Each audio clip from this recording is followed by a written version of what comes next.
नमस्कार।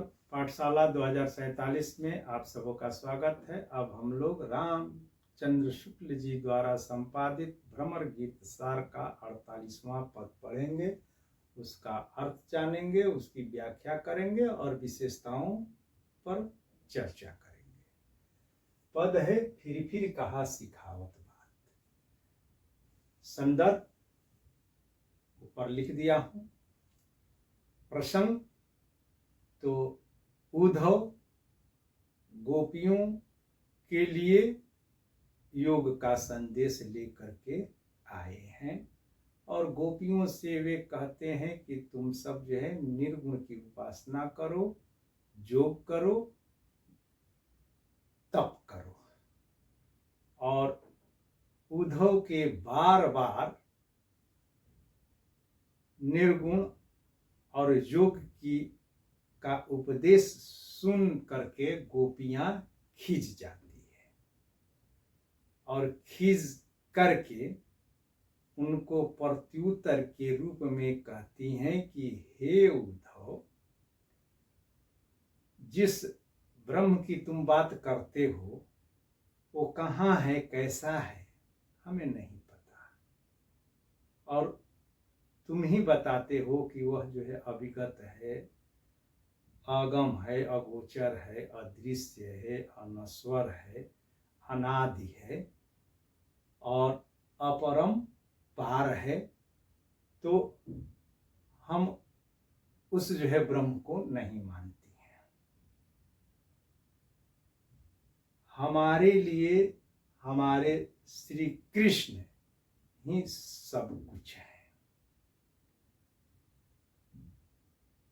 और वे ही हमारे जीवन के आधार हैं। भले ही आज वे हमारे साथ नहीं हैं, बावजूद उनकी यादें हमारे साथ हैं और वही यादें, वही स्मृतियां हमारे लिए संबल है, हमारे जीवन के का आधार है। अब इसमें जो है कठिन शब्द तो फिर यानी कि जो है बार बार कहा सिखावत बात।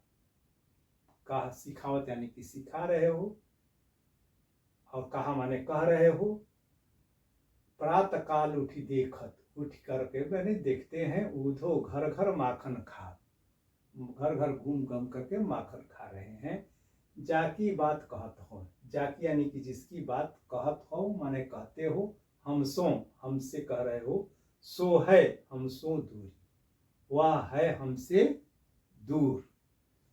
यहाँ है निकट जसोदा नंदन, हमारे यहाँ हमारे पास यशोदा के नंद यानी कि श्री कृष्ण है।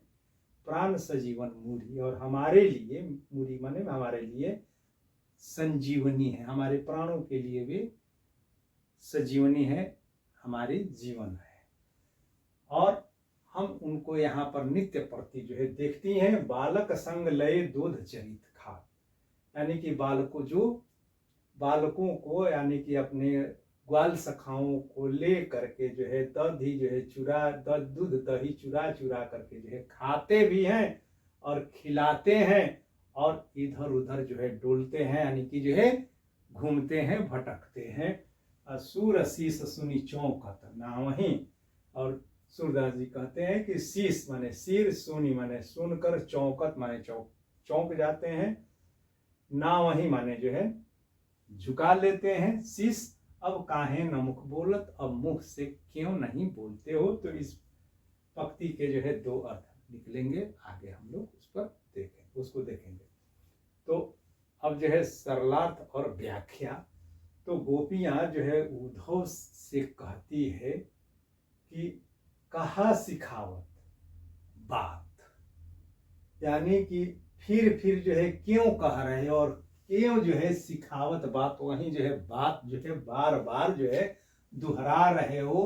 कौन सी बात? कि निर्गुण को अपनाओ, योग साधना करो। तो बार बार उस जो है योग की जो है बात आप क्यों हमसे जो है कर रहे हैं और क्यों हम लोगों पर जो है जोर जबरदस्ती जोग को अपनाने का बल दे रहे हैं, जोर दे रहे हैं।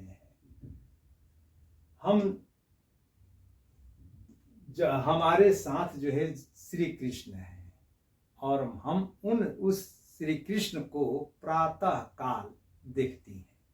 हमसे वे भले ही दूर हैं, पर अगर प्रातः काल उठी देखत, जब हम लोग सवेरे में जो है उठती हैं तब उनको देखती हैं क्या, घर घर माखन खा। हे उद्धो, जब भी हम लोग जो है प्रातः काल उठती हैं तो हम लोग जो है देखती हैं कि कान्हा जो है घर घर जो है घूम घूम करके जो है माखन जो है खा रहे हैं।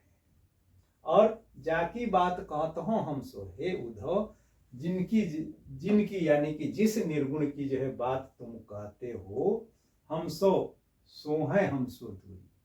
वे जो है हमसे, हम गोपियों से जिस निर्गुण की जो है बात तुम कह रहे हो, वह जो है तुम्हारे ही कहे अनुसार हम सो हैं दूर, यानी कि बहुत बहुत दूर हैं, क्योंकि वे असीम हैं, अपरंपार हैं। वहां पर जो है अगम है, अगोचर हैं, वहां पर हम न तो पहुंच सकती हैं और न देख सकती हैं, न उनका परस और दरस नहीं कर सकती हैं, इसलिए वे हमसे बहुत दूर हैं। और यहाँ पर हमारे पास जो है श्री कृष्ण हैं, उनकी स्मृतियां हैं, उनकी यादें हैं, और हम उनको नित्य प्रति, दूर होने हुए हैं बावजूद हम नित्य प्रति उनका जो है दर्शन करती हैं। और यहाँ है निकट जसोदा नंदन प्राण सजीवन मूरी। तुम्हारा जो है निर्गुण कहाँ है पता नहीं, मगर यहाँ हमारे पास जसोदा नंदन है, यानी कि जसोदा नंदन यानी कि श्री कृष्ण हमारे निकट हैं। यहाँ माने यहाँ हमारे निकट जो है जसोदानंद यानी कि श्री कृष्ण है। वे श्री कृष्ण जो हमारे प्राणों के लिए संजीवनी के समान है, हमारे जो है जीवन के वे रक्षक हैं। अब हम उस कृष्ण को गली गली घर घर माखन खाते हुए तो देखती ही हैं, और साथ ही हम गोपियां यह भी देखती हैं कि बालकों को वे अपने संग में ले करके दूध और दही चुरा चुरा करके जो है खाते हैं, स्वयं भी खाते हैं और अपने बाल सखाओं को भी खिलाते हैं, और दधी मक्खन और दूध खाते और खिलाते हुए ब्रज की जो है गलियों में डोलते हैं, यानी कि भटकते हैं, घूमते हैं। तो हम वैसे जो है घूमते भटकते माखन दही दूध खाते खिलाते नंद जसोदा के नंद को अर्थात श्री कृष्ण को हम नित्य प्रति स्मृतियों में हम जो है देखती रहती हैं। सूर शीस सुनी चौकत दावहीं। अब इसके जो है दो अर्थ निकलेंगे। सूरदास जी कहते हैं कि गोपियों के इस एक निष्ठ से आया श्री कृष्ण के प्रति समर्पित जो है प्रेम को देख करके उद्धव हतप्रभ रह जाते हैं, चौंक पड़ते हैं और अपना जो है लज्जावश सिर जो है झुका लेते हैं। और अब काहे न मुख बोलत, तब जो है गोपियां कहती हैं कि अब क्यों नहीं बोल रहे हो अपने उस निर्गुण ब्रह्म के बारे में, क्यों जो है मुख से अब कुछ कोई आवाज नहीं निकल रही है। और दूसरा अर्थ ये होता है कि गोपियां जो है कह रही हैं, सूरदास जी कह रहे हैं कि गोपियां कह रही है उद्धव से कि जब हम गोपियां उस कृष्ण को दही दूध चुरा कर और मक्खन चुरा करके खाते हुए जब हम पकड़ लेती थी, तब उस समय श्री कृष्ण लज्जित हो करके अपना जो है सिर झुका लेते थे, और हम लाख जो है कुछ जो है पूछती थी कि कहाँ चुराया, कैसे चुराया, क्यों चुराया, कुछ जो है मुख से जो है वे नहीं बोलते थे। यानी कि वो श्री कृष्ण हम गोपियों के सामने झुक जाते थे, लज्जित हो जाते थे और हम उनको जो है पकड़ लेती थी और वे हमारी पकड़ में आ जाते थे। जबकि तुम्हारे निर्गुण ब्रह्म पकड़ की तो बात दूर, वो इतने दूर हैं कि हम वहां तक पहुंच भी नहीं सकती हैं। और वे चूंकि वे अगम अगोचर अदृश्य अनिकेत और अनादि हैं,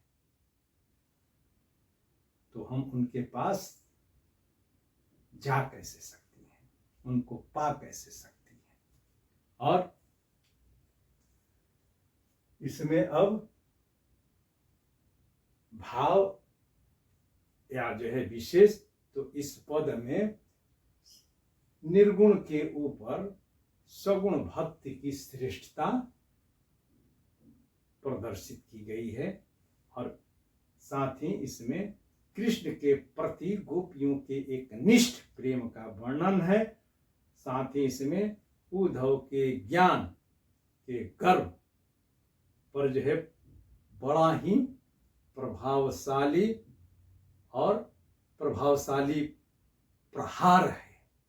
और यह इसमें इस पद के माध्यम से गोपियां उनके योग के संदेश को व्यर्थ सिद्ध करते हुए निर्गुण पंथ का खंडन करती है। और साथ ही इसमें माखन घर घर माखन खात और बालक संग लय दूध चरित खात खुआवत डोलत में श्री कृष्ण की जो है बाल लीला का बड़ा ही सजीव चित्रण भी हुआ है। अब भाषा तो ब्रजभाषा है, साहित्यिक ब्रजभाषा है और गेय शैली में यह पद रचित होने के कारण यह गेय है और इसको सारंग राग में गाया जाता है। अब अलंकार की बात, तो फीरी फीरी और घर घर शब्दों की आवृत्ति हुई है, इसलिए इसमें पुनरुक्ति प्रकाश अलंकार है। पुनरुक्ति प्रकाश, जब एक शब्द की दो बार आवृत्ति होती है और दोनों के अर्थ एक ही रहते हैं तो उसको पुनरुक्ति प्रकाश अलंकार कहते हैं। और फिर कहा सिखावत बात, तो इसमें जो है फिर यानी कि बार बार वही बात क्यों आप जो है दोहरा रहे हो या सिखा रहे हो, तो इस यहाँ पर जो है व्यंग्य है, तो व्यंग्य होने के कारण इसमें वक्रोक्ति अलंकार है, वक्रोक्ति अलंकार। और साथ ही प्राण सजीवन मूरी, यानी कि प्राण श्री कृष्ण को यशोदा नंद को जो है प्राण सजीवनी मानने के कारण रूपक अलंकार है। और इसमें रूपक अलंकार और उसके बाद जो है हो हम सो, हो और ह की आवृत्ति, ह की आवृत्ति, और तो चरित खात ख की आवृत्ति, स की आवृत्ति, तो ह ख स और ह ख स की आवृत्ति के कारण छे का प्रास अलंकार है। रस, तो यह श्रृंगार रस के अंतर्गत वियोग की दशाओं का वर्णन करने वाला जो है यह पद है। और जब रस श्रृंगार में संयोग हो या वियोग हो तो उसमें गुण माधुर्य गुण होता है, रीति वैदर्भी होती है और वृत्ति मधुरा होती है। और इसका अस्थाई भाव रति होता है और इसमें संचारी भाव स्मृति है, यानी कि श्री कृष्ण की याद को संजोए हुए हैं, तो इसमें स्मृति नामक यह संचारी भाव है। बस कल फिर मिलते हैं एक नए पद के साथ। तब तक इसको आप लोग देखिएगा, गुनिएगा। अगर कहीं परेशानी हो तो कॉल करना है या कमेंट्स करना है।